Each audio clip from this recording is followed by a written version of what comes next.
Hello YouTubers! This is part 1 of my project to make a coffee table containing a miniature library with the necessary miniature books and other accessories. I was inspired by watching a video of a similar project on Nerdforge's channel. She deserves all the credit for the idea and the creativity of the execution. Because of her countless creations, I definitely recommend checking out her video channel. To avoid creating a complete duplicate of her design, I altered the layout slightly with a few additions, including a fireplace, a spiral staircase, a toilet, and a small glimpse into the library entrance. Because I don't have access to drawings or floor plan, I created the interior drawings myself. This resulted in DXF files of, among other things, the frames of the bookcases. There are 9 of these in 3 different versions. Because I have a laser/milling combination, I fortunately don't need to use a jigsaw. My DIY CNC/laser can do it for me. For my DIY CNCs, see the videos on my YouTube channel, Yoke CNC. I use the free program Laser GRBL to control my laser. Let's start making the cabinet parts. The cabinet parts are made of 3mm plywood. The cabinets consist of a cabinet frame, shelves, door front, counter front, and drawer front. For this, I sawed blanks measuring 40 by 30 centimeters from a full sheet of wood. My laser has an optical power of 20 watts and can easily cut out the components in a single pass.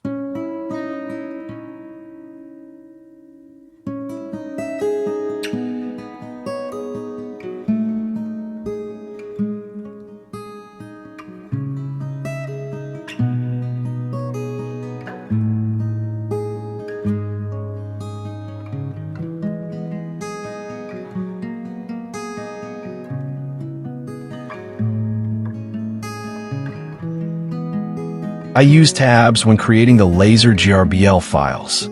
This holds the parts in place in the blank, which is helpful when the part's going to be stained for the first time.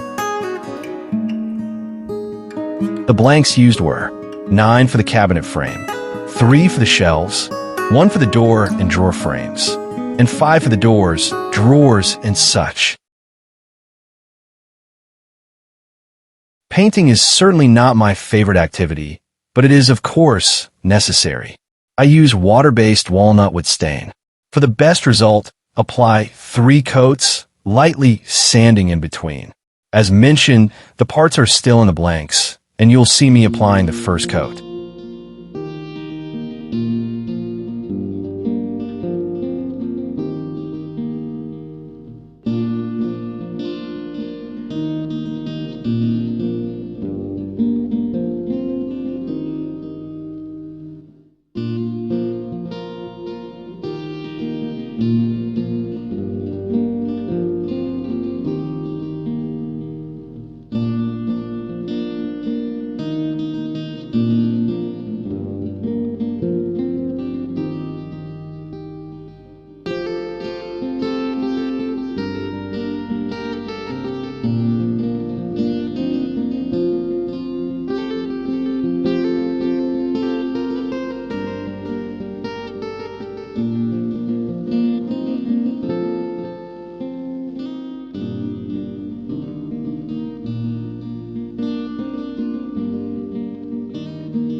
In the following shots, you'll see how I remove the parts from the blanks. This is a bit more difficult than usual due to the first coat of wood stain, but it's not a major problem.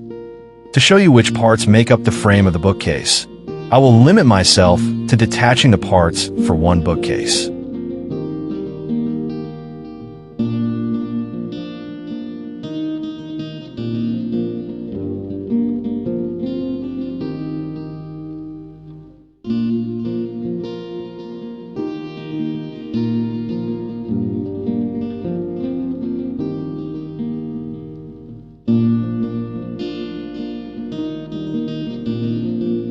When the parts are removed from the blanks, there will still be remnants of the tabs. These need to be removed with a file or sandpaper.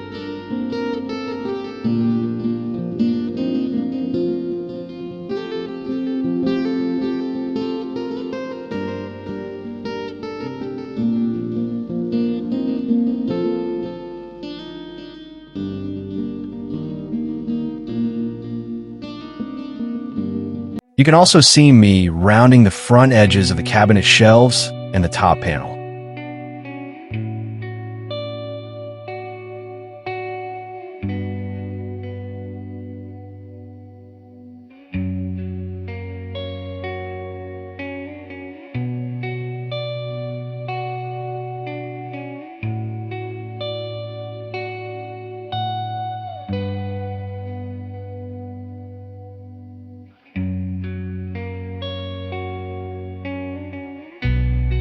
After the previous steps, we'll apply the second and third coats of wood stain to the components.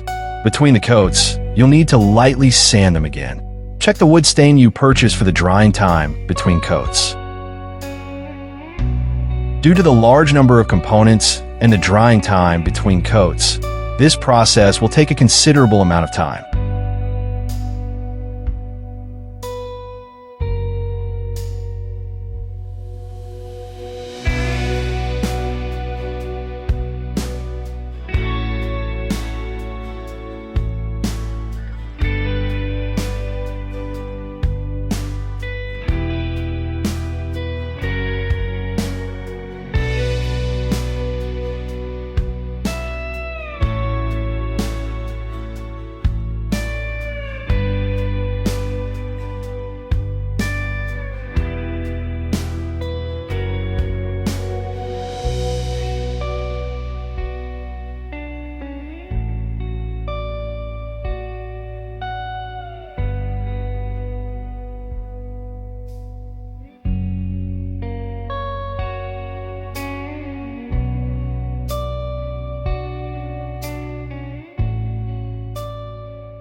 In the following scenes, you can see how I make the different cabinets by gluing the parts together. The glue I use is a so-called all-purpose glue. This is essentially a contact adhesive. You can, of course, also use regular wood glue.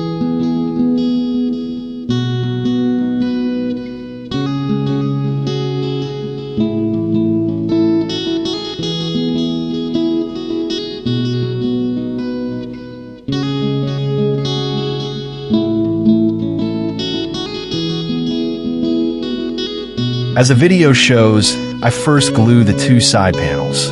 I use some of the shelves, which I don't glue down yet to keep everything straight and square. Once the glue has cured, I install the shelves and the two front panels.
I continue the assembly by placing the cabinet doors on the cabinet frame.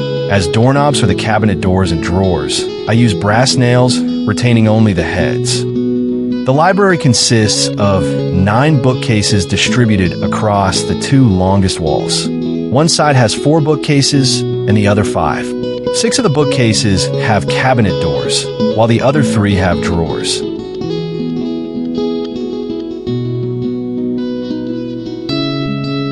I also rounded the edges of the drawers. Once this is done, they still need 2 coats of wood stain. Unfortunately, I don't have a video of this, but I think the procedure is clear.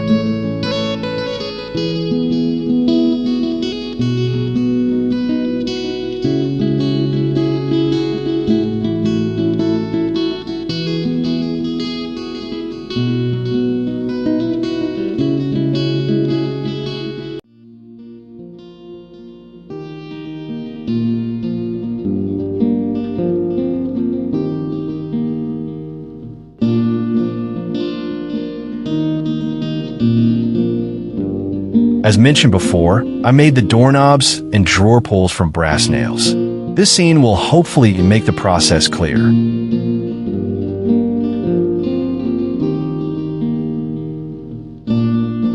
It's clear that this project won't be completed in a few days. It requires considerable patience. However, the result more than justifies it.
For a bit of variety, I'm making a set of bookcases with open doors and drawers.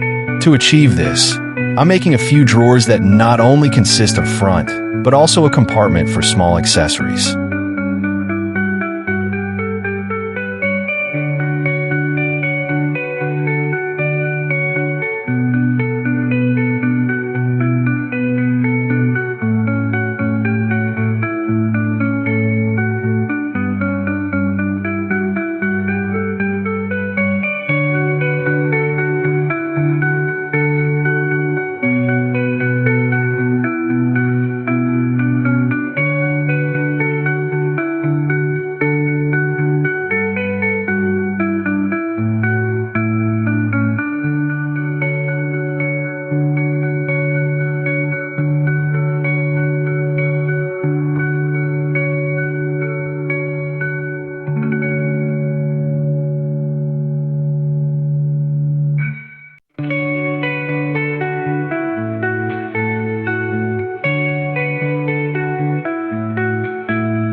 To attach the drawers to the frame, I use hot glue, as you can see. The size of the opening in the various drawers is random.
To give the bookcases a Victorian look, I built architraves from wood and 3D printed parts. The cornices and skirting boards were also 3D printed. In the following clip, you'll see how I painted the 3D printed parts using a paintbrush. You can also use a brush, of course. Because I used gray resin for the 3D prints, I first applied a base coat of burned sienna before applying 2 coats of wood stain.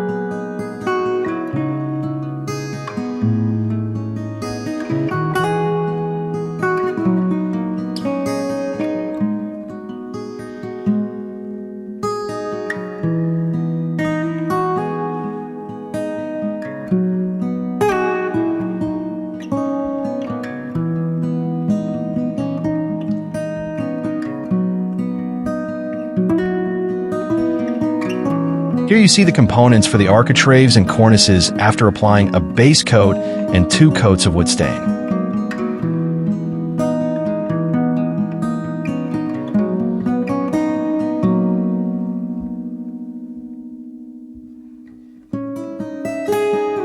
These are the parts to assemble the architraves. I use super glue to glue the parts together.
In this scene, you can see how I attached the architraves to the bookcase. Unfortunately, I didn't make a video of the cornice and plinth installation.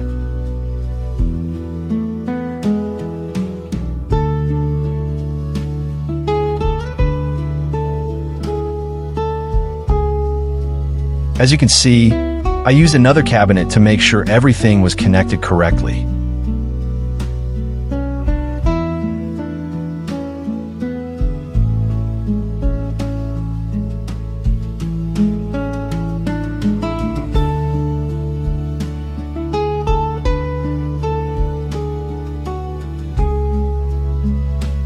The result is a Victorian-style bookcase.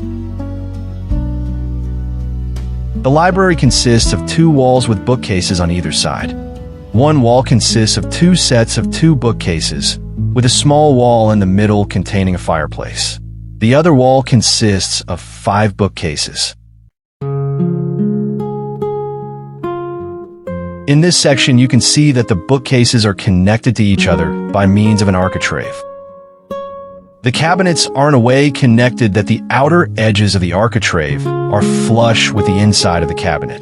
This does create a gap between the cabinets, which I will later fill in a few places with hot glue.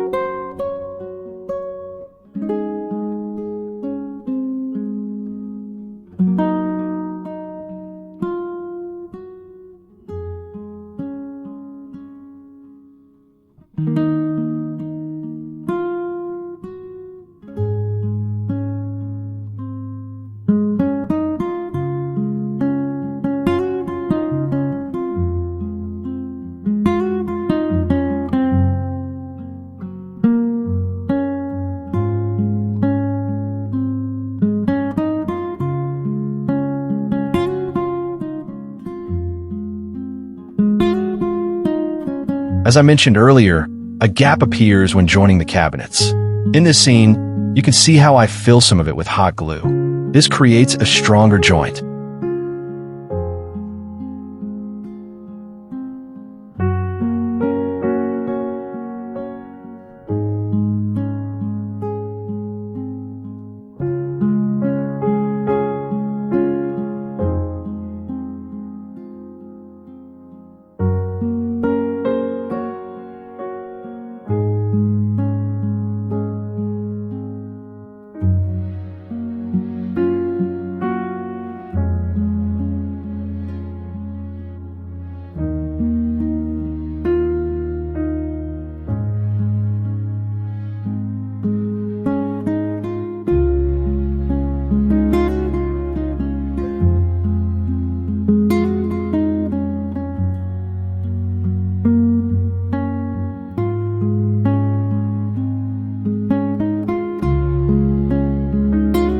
Hooray! All the cabinets are finished.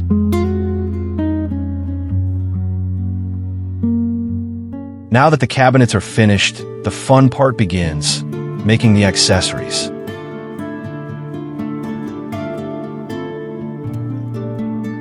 Let's start with the fireplace. This is a 3D print of an STL file, available on the Cult's website. To create a realistic fireplace, I used a 2.8-inch ESP32 display, also known as a cheap yellow display board. A detailed description of how to create a video player with this can be found on the Last Outpost Workshop YouTube channel. I painted the fireplace white with a marble effect. The display is located at the back of the fireplace and is powered by a 5-volt power bank. Another accessory I'm going to use in the library is a spiral staircase. To achieve a Victorian look, I had to design it myself. To be honest, it's not finished yet, but I wanted to give you an idea. As you can see, it's constructed entirely from 3D printed components. I'm still working on the banister. The convenience of having a 3D printer allows you to unleash your imagination and create furniture, miniature figurines, and the like. Websites like Cults and Thingiverse, among others, offer a wide range of options. Another website I discovered for this hobby is ChatGPT. Because of the Victorian theme, I needed a few paintings from that era. I created these by having ChatGPT transform photos from our youth of my wife and me in paintings of us dressed as Victorians. The back wall will feature 3 stained glass windows. I wallpapered this wall and the wall behind the fireplace with Dollhouse wallpaper. The window frames are 3D printed and painted. I created the stained glass by transferring an image of it onto transparent printer plastic. The video speaks for itself how I did everything.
I made the parquet from popsicle sticks, measuring 11.5 by 1 centimeter. Using a jig, I had my laser cut 4-centimeter pieces from them.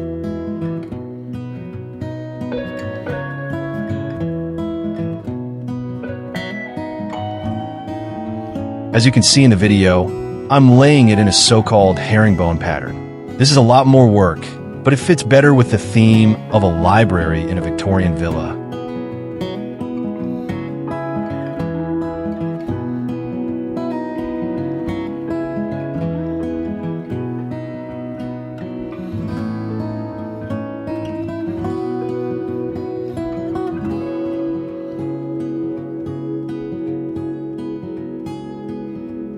I will show you the final steps so as not to bore you any further.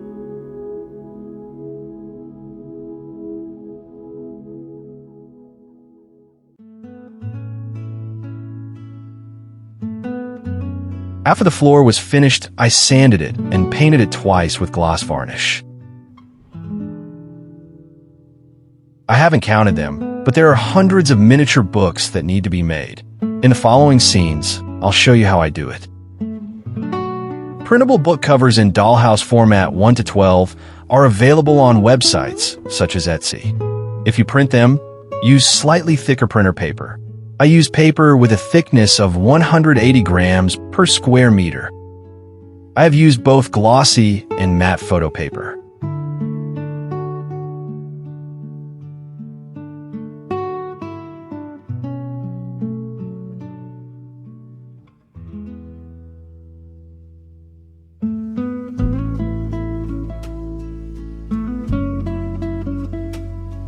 Once you have cut out the book covers, they need to be folded onto the spine of the book.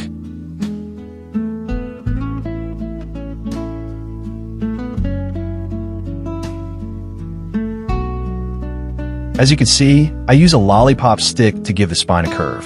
This gives it a more realistic look. To create more diversity, I make sure the book spines aren't all the same size.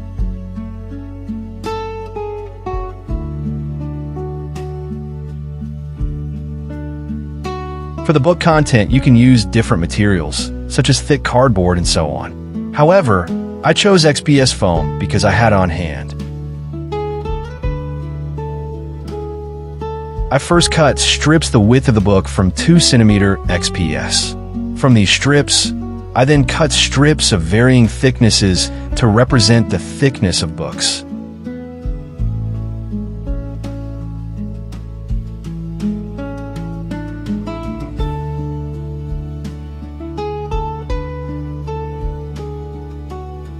To create the curve for the spine, I made a curve in the XPS material, as you can see.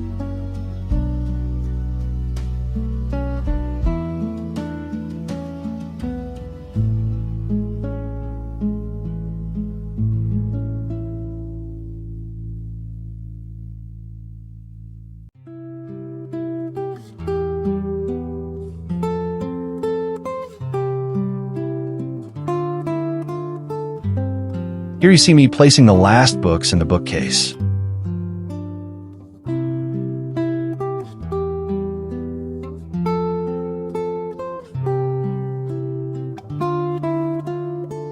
Gluing the last book onto the bookcase and adding the necessary accessories marked the end of a labor-intensive process, especially considering the large number of books that had to be made and installed.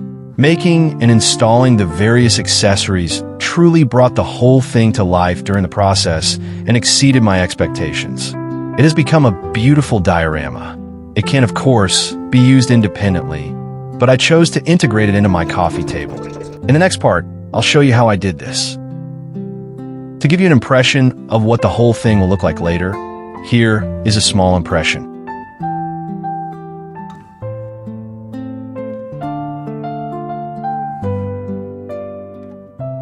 Beautiful, isn't it?